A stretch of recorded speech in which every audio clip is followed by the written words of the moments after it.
Welcome to my channel, Jenna's Bilingual Bridge. Today is January 9, 2026, and you will be learning colors and Filipino language. Are you ready?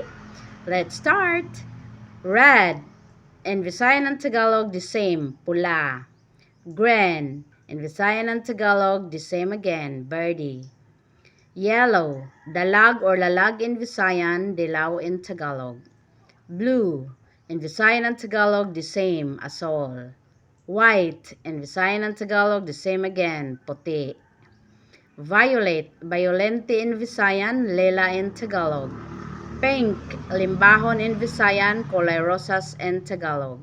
Orange. Kahel in Visayan, and in Tagalog, the same. Black. Itom in Visayan, itim in Tagalog. Brown, tabonon in Visayan, kayumanggi in Tagalog. Alright, this is all for today and have fun learning.